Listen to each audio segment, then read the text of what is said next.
Olá, mulher linda, sábia e que edifica o lar. Eu sou Eliane Cristine e estamos lendo o livro de Sheila Walsh, A Vida é Dura, mas Deus é Fiel. Esta leitura foi autorizada. Para a aquisição do livro, entre em contato com a editora Thomas Nelson. Leitura número 7, Imagens Ofuscadas. Pai, eu oro pela amiga que me ouve. Ajude a identificar sua verdadeira identidade de filha, através da filiação em Cristo Jesus. Eu oro para que mulheres sejam enxertadas na família de Deus, através do sacrifício de Jesus. Oro para que elas compreendam que o teu sacrifício na cruz trouxe acesso e hoje elas podem chamar Deus de Pai, Abba Pai, porque o Senhor é um Pai para nós. Eu oro por mulheres que precisam se sentir como filhas, amadas e queridas por seu Pai. Oro em nome de Jesus, amém. Quando dúvidas e baixa autoestima nos paralisam, podemos desistir e aceitar essa imagem ofuscada, ou podemos nos lembrar de quem somos em Cristo. Em maio do ano de 1986, olhei pela janela do avião, a luz do sol cintilava na neve brilhante. Senhoras e senhores, estamos iniciando nosso pouso no aeroporto Stanton em Denver. Por favor, apertem os cintos. Naquela noite, eu tinha um show marcado no auditório de uma escola. O voo havia sido agradável e eu aproveitei as horas até a apresentação para descansar um pouco no meu quarto do hotel. Uma amiga havia organizado o concerto, sentia-me em casa. Sara, uma jovem da região, abriu o espetáculo. Ela era boa e o público gostou dela. Eu reconheci em seus olhos seu amor autêntico por Jesus e sua voz era linda. Quando ela terminou, minha amiga subiu ao palco. Faremos um breve intervalo de 10 minutos e quando voltarmos, Sheila Walsh estará conosco. Algumas pessoas bateram palma enquanto os outros corriam para os banheiros a fim de evitar filas longas. Eu compartilhava meu camarim com a jovem cantora e ela entrou toda agitada. — Puxa, isso foi divertido. Você acha que fui bem? Ela perguntou. — Achei você incrível, Sara, respondi. O Senhor realmente a usou. 2 rostos radiantes apareceram na porta. Sara disse, Sheila, estes são o meu pai e minha mãe. Nós nos cumprimentamos e eu pude ver o quanto orgulhoso eles tinham de sua filhinha. Fiquei observando, alegrando-me com aquela cena, mas então me chamaram e eu lhes disse que precisava ir. Eu já estava na porta quando o pai de Sara disse, Sheila, seu pai deve estar muito orgulhoso de você. Eu não sei por que ele disse aquilo, talvez quisesse incluir-me na alegria que sentia pela própria filha. Sei que disse aquilo como elogio, mas eu senti como se alguém tivesse me chutado no estômago. Sem responder, fechei a porta atrás de mim, não queria que visse o meu rosto, não queria que fizessem perguntas. Seu pai deve estar muito orgulhoso de você. As palavras trouxeram tudo à tona. Porque após tantos anos, a dor continuava tão grande. Será que jamais estaria livre? Sentei-me num banheiro minúsculo, escondendo a cabeça entre as mãos. Como teria sido minha vida se meu pai não tivesse morrido? Eu seria uma pessoa diferente? Eu desejava tanto que ele pudesse estar ali naquela noite e sentir orgulho de mim, mas ele havia ido embora há muito tempo. Subi no palco, sabendo que a única maneira de me recompor era fazer o que eu sempre faço, ser muito sincera com o público e compartilhar o que estava no meu coração. Sabem, eu disse, algo estranho acabou de acontecer comigo.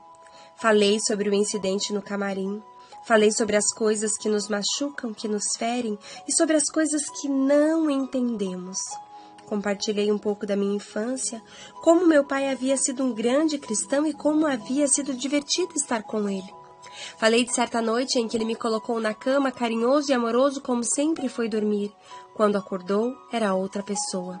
Uma trombose cerebral o deixou fraco e confuso e durante os 11 meses seguintes, nossa família teve que assistir à deteriorização dele diante dos nossos olhos. Não disse muito mais do que isso e rapidamente continuei com o show. Mas aquela cena no camarim me acompanhou. Percebi que apesar de ter encarado e lidado com determinadas coisas em minha vida, a memória continuava ali, pronta para lembrar-me da dor que invadira minha infância e mudara a minha vida para sempre. O último bom Natal. Nasci em uma cidade pequena, mineradora, perto da costa oeste da Escócia. Minha mãe era uma mulher correta que havia amado a Deus durante a maior parte de sua vida, jamais se desviando do seu caminho, nem para a direita, nem para a esquerda. A jornada do meu pai havia sido mais atormentada. Ele havia servido na Marinha Britânica e, como muitos marinheiros jovens, havia aproveitado a vida um pouco. Mas quando finalmente entregou seu coração a Deus, ele o entregou completamente. Meu pai tinha uma fé muito pragmática. Quando encontrava uma pessoa realmente necessitada, ele tentava ajudar a resolver seu problema. Não se contentava em orar, estava preparado para ser a resposta à sua própria oração. Ele era espontâneo e muito divertido e eu o achava maravilhoso. Frances, minha irmã, 2 anos mais velha do que eu, era uma criança tranquila e modesta, ao contrário de mim. Eu era uma moleca e quando completei 3 anos queria muito ter um cachorro. Queria minha própria Lessie que me socorreria em qualquer situação de perigo. E perigo não era o que me faltava na vida. Certa noite, Frances e eu estávamos na cama de pijama quando nosso pai entrou no quarto. Sheila, ele disse, quero que feche os olhos e estenda os seus braços.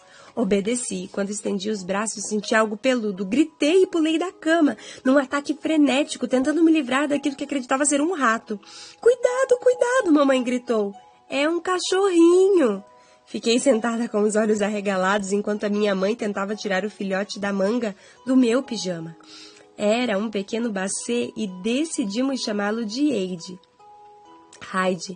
Era pouco antes do Natal e minha vida pareceria completa. Minha mãe acabara de dar à luz a um lindo menininho que eles batizaram de Stephen. O que mais poderíamos querer? Bem, havia mais uma coisa. Uma casa de bonecas que eu sempre quisera ganhar. Meu pai deve ter gasto bastante dinheiro nela. Como vendedor itinerante na nossa comunidade de fazendeiros, ele não ganhava muito dinheiro, mas nunca deixou faltar nada em nossa casa. Naquele Natal, porém, de alguma forma ele conseguiu arrumar o dinheiro para a casa de bonecas.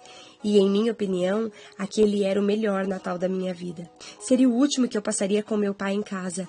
Poucas semanas mais tarde, o pai que eu conhecia havia desaparecido, como um ladrão.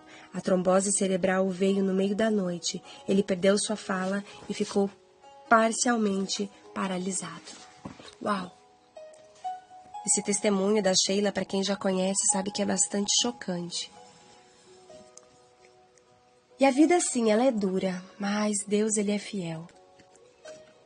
E a gente precisa enxergar a fidelidade do Senhor nas pequenas coisas. Não somente nas grandes, a gente tem o hábito de esperar por grandes milagres, mas se esquece de agradecer e glorificar a Deus pelo simples fato de, no dia de hoje, poder ter aberto os olhos, poder ter ouvido o som, poder ter sentido o gosto da água ao escovar os dentes, sabe? O toque, o tato, sentir frio, sentir calor ou até mesmo sentir uma dor de cabeça.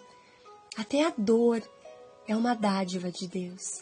Sabe, a gente precisa aprender a glorificar a Deus pelas pequenas coisas, pelo deitar, pelo levantar. Existem tantas coisas preciosas em nossas vidas. E aí eu não falo de condição social, de status, se você tem uma casa chique ou se você tem uma casa que te abriga, que te protege e que te guarda do frio e da tempestade ou do calor intenso. Sabe, a gente precisa aprender a glorificar e isso começa a partir de mim, porque eu também sou uma pessoa que eu desejo muitas coisas na minha vida, falando materialmente. Eu tenho uma casa, ela não é a casa que eu idealizei, mas ela é uma boa casa. É uma casa que me abriga, que protege a minha família, os meus filhos, meu esposo. É uma casa em que nós nos sentimos seguros. E a gente precisa aprender a ser grato pelas pequenas coisas e não somente pelas grandes. Sabe, tem tem um segredo nos milagres e nos propósitos de Deus. A grande resposta não está no ápice de quando algo acontece, mas sim em toda a trajetória para chegar até esse algo.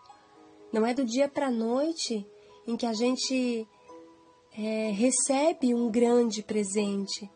Sabe, muitas vezes a gente precisa trabalhar, e eu digo trabalhar mesmo, com carteira registrada ou não, mas trabalhar arduamente, das 8 às 18, ou talvez das 5 da manhã às 4, 5 da tarde, não sei qual que é a tua rotina aí de trabalho, se você trabalha fora ou não, mas o que eu quero dizer é que às vezes a gente precisa ter trabalhos árduos para conquistar, de repente, uma viagem, ou de repente garantir o sustento da família com uma compra mensal, e não é fácil para mim e para você, não é fácil para ninguém. As pessoas só estão em diferentes momentos das suas vidas, mas é muito possível que aquele que também é bem abastado já passou por circunstâncias difíceis na vida. E a gente aprende a valorizar e a honrar as pequenas coisas. A gente aprende a olhar a dificuldade do semelhante, principalmente quando a gente já passou pela mesma dificuldade. Seja grato a Deus no dia de hoje. Seja grata, glorifique ao Senhor. Pelo simples fato de você hoje estar podendo ouvir a minha voz, e a minha voz aqui é só um instrumento da parte de Deus para te dizer: Deus é fiel, Ele continua sendo fiel, e a despeito de qualquer circunstância que você possa passar, Ele permanece fiel. Um grande beijo, Deus te abençoe e até nossa próxima leitura.